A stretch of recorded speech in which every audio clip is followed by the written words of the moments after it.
In my classroom, I always ask them, who are you? They know to respond, I am the leader of the world. And it's true, they're the future. The importance of teachers is unquantifiable for the success of students because we do not just teach, but we really care about our students. We're also their mentors, we're also their friends.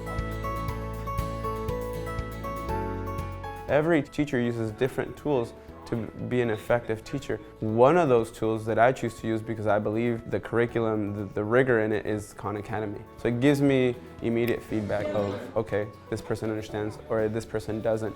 Every student, every child, every life has the possibility to create something. Everyone deserves access to free quality education. Then we can really see the power of education blossom.